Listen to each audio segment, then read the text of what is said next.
हमारा नवा प्रश्न जो है थोड़ा इंटरेस्टिंग है। इसमें क्या हो रहा है कि एक हमें हौज दे रखी है। हौज मतलब एक तरह का वाटर टैंक समझ लीजिए, पानी का टैंक है, पानी की टंकी है, कुछ भी कह लो, ठीक है। ये हमें दे रखी है। इसमें क्या है, यहाँ पर एक नल खुला हुआ है और एक और नल खुला हुआ है, ठीक। अब क्या हो रहा है, यहाँ से जो पानी आ रहा है इसमें दिख रहा है कि ये वाला जो नल है वो बड़ा है, इसका मुंह बड़ा है, चौड़ा मुंह का है, और ये हमारा नल पतला है, ठीक। अब ये जब दोनों एक साथ खोल दिए जाते हैं तो ये पूरा हौज भरने में हमें कितना समय लगता है, हमें वो दे रखा है, ठीक। कितना समय लगता है हमें, हमें समय लगता है कुल मिलाकर के 9 सही 3/8 घंटे। मतलब कितना हो गया, 8 ने 72 और 3 75, तो 75/8 घंटे इतना समय लग रहा है, ठीक। दूसरी जानकारी दी जा रही है कि अगर हम सिर्फ और सिर्फ बड़े वाले नल को खोलें, कितने, सिर्फ बड़े वाले नल को खोलें, तो हमें जितना समय लगता है वो 10 घंटे कम है अगर हमने सिर्फ छोटे वाले नल को खोला होता तो मान लेते हैं कि जो बड़ा नल है वो x घंटे में भर देता है, कितने देर में, x घंटे में हौज भर देता है, और जो छोटा नल है वो कितने में भर देता है, y घंटे में। तो बोला जा रहा है कि छोटा नल को भरने में ज्यादा समय लगेगा तो y घंटे ज्यादा समय हो जाएगा। तो बताया गया है कि जब x है आपका वो y से 10 घंटे कम है।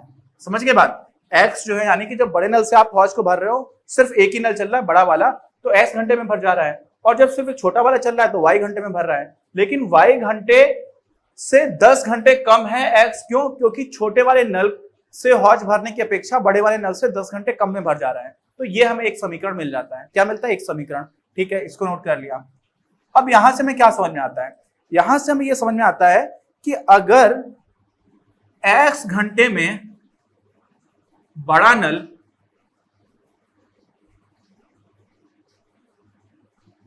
कितनी हौज भरता है, हौज भरता है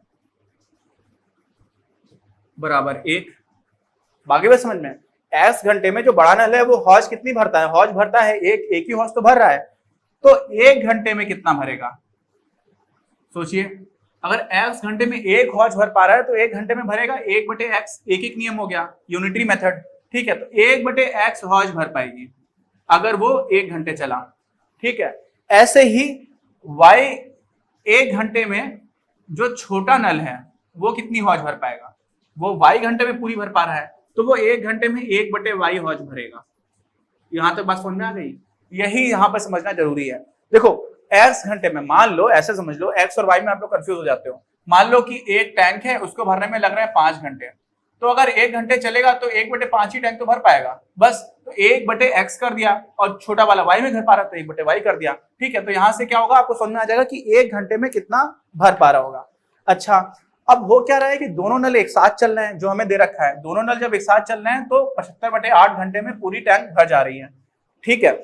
इसका मतलब क्या हुआ कि जब दोनों नल एक साथ 1 घंटे चले, तो जब दोनों नल एक साथ 1 घंटे चल रहे हैं, 1 घंटे दोनों जब चल रहे हैं तो कितना टैंक भर जाएगा, तो कितना भर जाएगा, तो एक तो 1/x भर पा रहा था, दूसरा 1/y भर पा रहा था, तो यहां से क्या हो जा रहा है, x y और ऊपर हो जाएगा x धन y। नहीं समझ में आया, 1/x में आपने 1/y जोड़ दिया, क्योंकि एक नल अकेले 1/x भर पा रहा है, दूसरा अकेले 1/y भर पा रहा है, दोनों को जब आप मिला दोगे तो कितना भर गया, 1/x धन 1/y, तो x और y आपका लसापा आ गया, x से भाग दोगे तो y आ जाएगा, y से भाग दोगे तो ऊपर x आ जाएगा, तो x धन y/xy। ये क्या है, ये हौज का वो हिस्सा है जो 1 घंटे में भर पा रहा है जब दोनों नल खुले हुए हैं। और पूरा कितनी देर में भर पा रहा है, पूरा भर पा रहा है 75/8 घंटे में।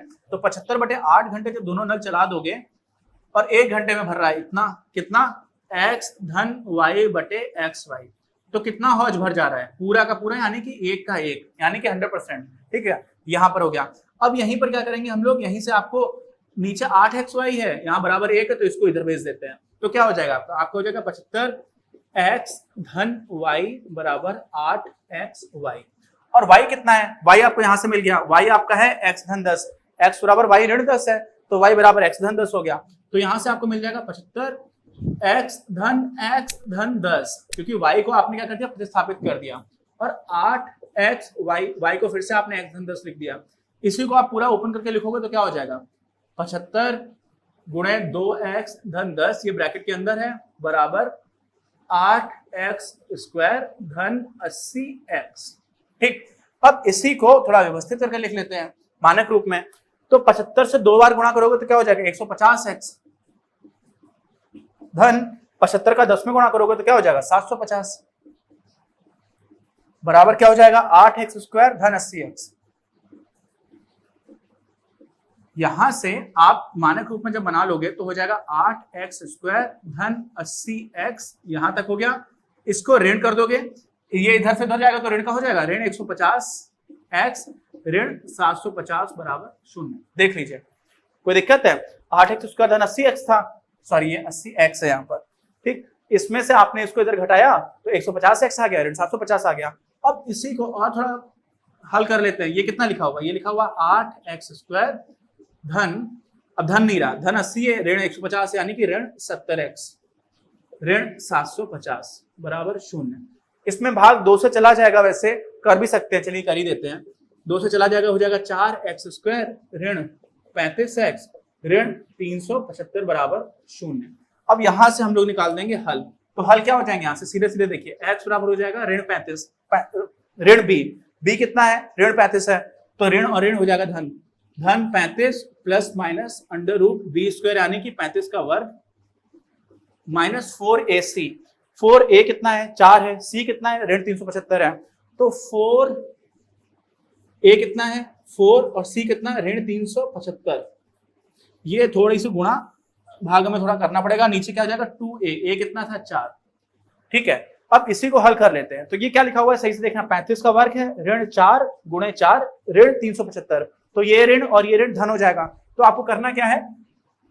375 में 16 का गुणा कर देना। 16 कहां से है? 4 गुणे 4 कर दिया, तो 16 पंचे 80 की गिनती हासिल लगी 8, 16 पे 112 और 8 की 20, 120 हासिल लगी 12, 16 3 48 और 12 6000 हो गया पूरा का पूरा। साथ में आपको जोड़ना कितना है? 35 का वर्ग। 35 का वर्ग कितना होता है? 1225।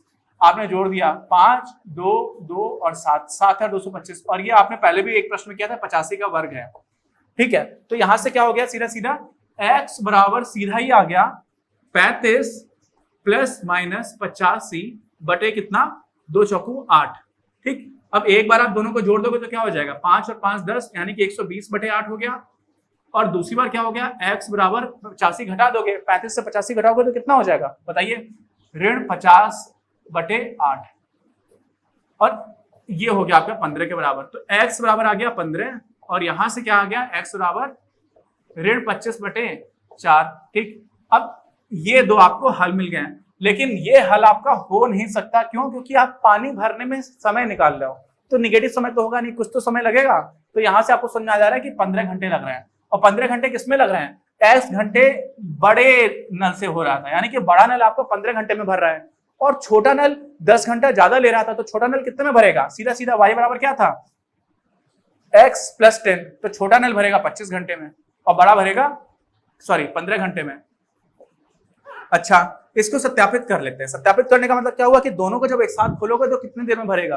तो यहाँ पर आपको पता है 1/x धन 1/y था, तो 1/10 में क्या हो जाएगा? 1/10 x का मतलब क्या हो गया? 15 आ गया, तो 1/15 धन 1/25 कर दोगे आप। तो आप कर लेते हैं, हम लोग इसको कर लेते हैं, सत्यापित करके देख लेते हैं, इतने में ही हो जाएगा।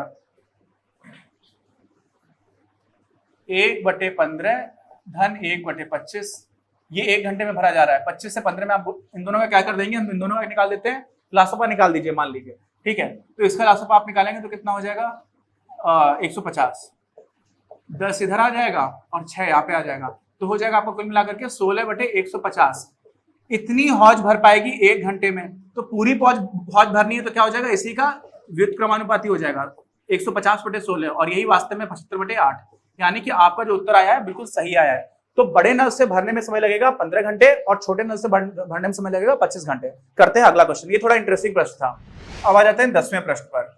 10वें प्रश्न में क्या है कि मैसूर से बेंगलोर के बीच की जो दूरी है 132 किलोमीटर की, तो आपका मैसूर है और आपका बेंगलोर है, दूरी कितनी दे रखी है? 132 किलोमीटर, ठीक। ये आपका मान लिया मैसूर और ये हो गया आपका बेंगलोर। मैसूर मसाला डोसा खाया है ना? वहां का डोसा बहुत फेमस है। आगे बढ़ते हैं, तो क्या होता है, एक्सप्रेस गाड़ी है वो सवारी गाड़ी से 1 घंटा समय कम लेती है। तो 2 तरह की गाड़ी है, एक पैसेंजर ट्रेन है, ठीक है, सवारी गाड़ी उसको बोल सकते हैं, और दूसरी एक्सप्रेस।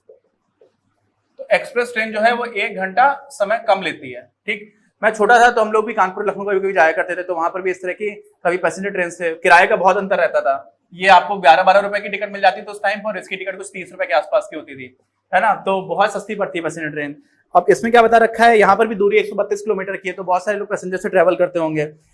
अब इसमें यदि एक्सप्रेस रेलगाड़ी की औसत चाल सवारी गाड़ी की औसत चाल से 11 किलोमीटर अधिक है, तो दोनों रेलगाड़ियों की औसत चाल की गणना करनी है। अच्छा, औसत चाल हमें बता रखा है। अब मान लेते हैं कि जो एक्सप्रेस है, एक्सप्रेस नहीं पैसेंजर की, हम लोग सॉरी एक्सप्रेस की हम लोग ने चाल मान ली x किलोमीटर प्रति घंटा, ये क्या है, औसत चाल। औसत चाल किसकी है, ये एक्सप्रेस गाड़ी की, ठीक है, तो एक्सप्रेस लिख दिया। और अपनी जो दूसरी है वो क्या है, वो दे रखा है कि उसकी जो चाल है, इन दोनों की औसत चाल में 11 का अंतर है, तो उसकी कितनी हो जाएगी, x ऋण 11 हो जाएगी। उसकी चाल कम होगी ना, सीधी सी बात है, वो पैसेंजर गाड़ी है। अच्छा, तो ये हमारी औसत हो गई। अब हमें बोला जा रहा है कि दोनों की स्पीड बता दीजिए। कैसे बता सकते हैं, तो अगर हमारी ये औसत चाल है और 132 किलोमीटर दूरी तय करनी है, तो कितना समय लगेगा, 132 में आप इस चाल से भाग दे दोगे x, और ये जो समय लग रहा है ये 1 घंटे कम लग रहा है। क्या लग रहा है, 1 घंटे कम। क्यों कम लग रहा है, क्योंकि एक्सप्रेस ट्रेन से जा रहे हो, तो ये 1 घंटे कम समय, यानी कि मान लो ये 5 घंटे, तो अगला वाला 6 घंटे होगा, है ना, तो आपको इसमें 1 घंटा जोड़ना पड़ेगा, तब आपको अगला मिलेगा। अगला क्या है, 132 किलोमीटर दूरी तय कर रहे हो, इस बार स्पीड कम है, कितनी है, x ऋण 11। बहुत जल्दी मैंने डायरेक्टली लिख दिया। आपने अगर सारे प्रश्न की प्रैक्टिस की हुई तो आप भी आसानी से सीधे सीधे लिख दोगे। इसमें कोई डाउट हो तो मुझे बताइएगा। ये समय है वो समय जो एक्सप्रेस ट्रेन से लग रहा है, इसमें जब आप 1 घंटा और ज्यादा इंतजार करोगे तब आपको दूसरी जो ट्रेन पहुंचा पा रही है उसका समय लग रहा है, और वो कितना है, 132 बटे x ऋण 11। इसी का हम लोग को समीकरण बनाकर के हल कर देना है। तो देखिए क्या हो जाएगा, ये हो जाएगा 132 धन x बटे x, और ये हो जाएगा 132 बटे x ऋण 11। इसका यहां पे गुणा कर दिया, इसका यहां पे गुणा कर दिया, तो क्या हो जाएगा, 132 धन x में गुणा करोगे आप x ऋण 11 का, और यहां पर हो जाएगा आपका 132x, सीधा सीधा है यहाँ। तो अब यहां पर 132x और साथ में क्या आ गया, ऋण 132 गुणे 11, तो कर देते हैं 11 दूनी 22 की 2 हासिल लगी 2, 11 3 33 और 2 35 की 5 हासिल लगी 3, 11 कम 11 3 14, और x का जब गुणा करोगे तो हो जाएगा x की घात 2 और साथ में ऋण 11x, और ये वाला भी आप इधर ले आइए, तो ऋण 132x बराबर 0। आ गया सब कुछ। अब इसी को हम लोग मानक रूप में लिख देंगे, तो मानक रूप में क्या हो जाएगा, x स्क्वायर, ये फिर x वाले पद देखिए, ये 132x है, ये ऋण 132x है, ये कट गया। अब क्या बचा, ऋण 11x, अच्छा, और ऋण 1452 बराबर 0। तो यहां से जो सीधा सीधा हमें मान दिख रहा है ना, वो क्या दिख रहा है, यहां से आप x बराबर निकलोगे ऋण b, तो b कितना है, ऋण 11, तो x बराबर क्या हो जाएगा, 11 प्लस माइनस 11 का वर्ग यानी कि 121 माइनस 4ac, ए तो आपका 1 है और ये भी माइनस हो, तो माइनस माइनस हो जाएगा प्लस। मैं इस बार बहुत डायरेक्ट कर रहा हूं क्योंकि आप भी सोचिए इसी तरह से करने की, हम लोग बहुत सारे प्रैक्टिस कर चुके हैं, तो अगर आपको यहाँ पे दिक्कत आ रही तो मुझे बता दीजिएगा, लेकिन आप भी सोचिए डायरेक्टली करना होता है, क्योंकि बार बार हर स्टेप को लिखोगे, वो आप करते करते प्रैक्टिस में आपको समझ आ जाता है सीधा की कौन सी स्टेप लिखनी चाहिए, ठीक है, तो हम लोग सीधे वही लिख रहे हैं, प्लस 4ac, तो सीधे सीधे इसमें गुणा कर देंगे, 4 दूनी 8, 4 पंचे 20 की हासिल लगी 2, 4 छक्के 16 इस तरह के साथ हासिल लगी 1, 4 एकम 4 और 5, ठीक, बटे 2a, a तो एक ही है, तो सीधा सीधा 2 हो गया। अब 5708 में हमें 121 जोड़ना है, 9 2 8 और 5, ठीक है। अब ये किसका वर्ग हो सकता है, अपने को आइडिया लगाना है।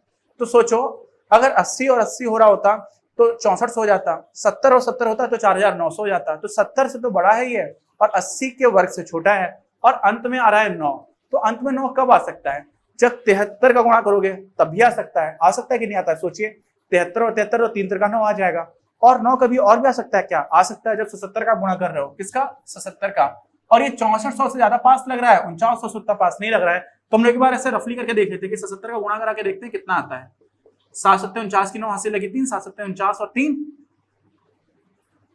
सॉरी 7 7 49 की 9 हासिल लगी 4, 7 7 49 और 4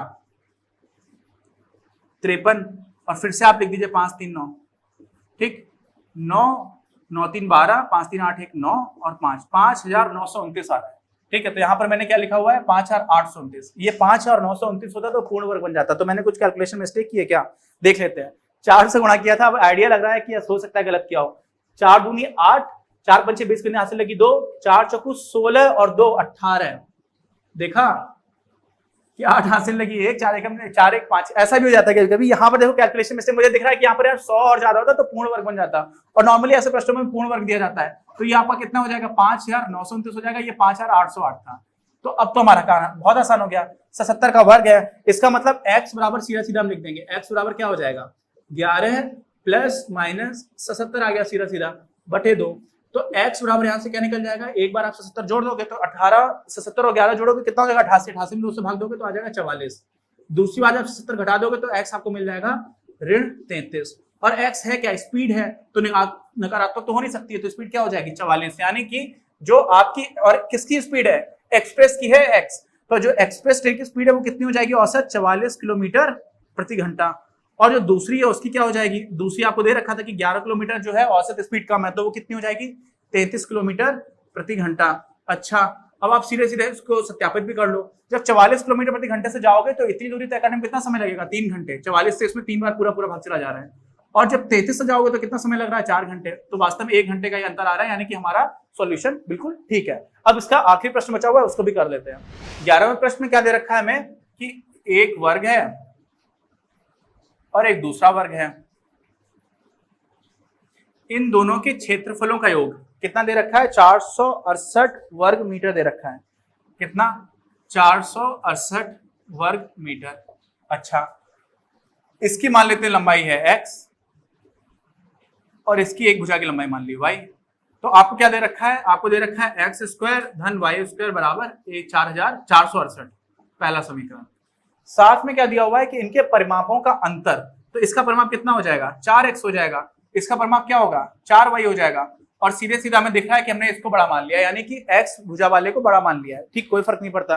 ये कितना दे रखा है, ये दे रखा है 24 मीटर, ठीक है, यानी कि 4 से 4 कॉमन ले लिया तो आ जाएगा 6, यानी कि x ऋण y बराबर 6 आ गया, तो x बराबर क्या हो जाएगा y धन 6 हो जाएगा, ये आपको समझ में आ गया है ना। तो यहाँ पर आप x बराबर y धन 6 डाल दोगे तो क्या मिल जाएगा आपको y धन 6 का वर्ग धन y का वर्ग बराबर 468, यहाँ से आपको मिल जाएगा y स्क्वायर धन 12y धन 36 धन y स्क्वायर बराबर 468। आ रहा है ना समझ में, यही वाई ब्रैकेट पूरा खोल दिया और कुछ नहीं किया। अब क्या हो जाएगा y स्क्वायर एक साथ लिख लो तो क्या हो जाएगा 2y स्क्वायर, ये कितना है यहाँ पर, सॉरी एक ही सिर्फ y का ही टर्म एक ही है 12y है, और 36 है, और यहाँ से 468 को आप घटा दोगे तो 468 को जब घटाओगे तो कितना आ जाएगा, तो आ जाएगा ऋण का 2, उसके बाद से 6 से जाएगा 3 और 2, 432 बराबर 0। अब यहाँ पर 2 कॉमन है, पूरे में 2 से भाग दे दिया, देखो यहाँ पर भी 2 है, यहाँ 12 है, यहाँ पे 432 है, तीनों में सब में 2 से चला जाएगा, तो 2 से भाग देने से हो जाएगा इक्वेशंस कम, जो कैलकुलेशन है वो कम हो जाएगी, 2 1 6 बराबर 0।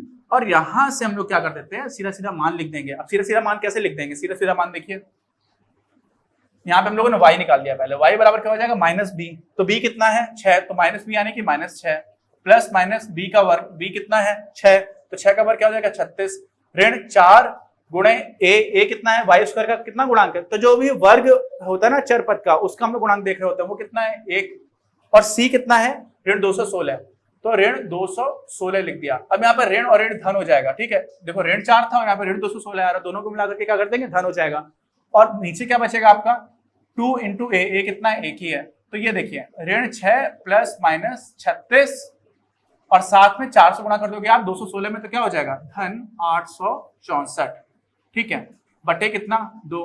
अच्छा, अब ये क्या हो गया ऋण 6 प्लस माइनस 864 में 36 जोड़ोगे तो हो जाएगा 900 बटे 2, तो y बराबर यहाँ से सीधा सीधा आपको दिख जाएगा, एक बार ऋण 6 में आप 900 का वर्गमूल कितना होता है 30, तो 30 को आप जोड़ दोगे, तो जब 30 को जोड़ोगे तो कितना हो जाएगा 30 में से 6 चला जाएगा, 24 में से 2 जाएगा, 24 में 2 से भाग दोगे तो 12 आ जाएगा, और दूसरी बार जब घटा दोगे तो आ जाएगा ऋण 18, तो या तो y 12 होगा या ऋण 18 होगा। और समस्या क्या दे रखी थी भाई y लंबाई है तो ऋणात्मक तो हो नहीं सकती, अब ऋणात्मक नहीं है इसका मतलब ये वाला उत्तर नहीं काम में आएगा, y हो जाएगा 12, तो यानी कि जो छोटा वर्ग था उसकी भुजा हो जाएगी 12 मीटर की, और बड़े वर्ग की कितने की है देखिए 6 मीटर ज्यादा है, यानी कि x जो है वो आ जाएगा आपका 18 मीटर।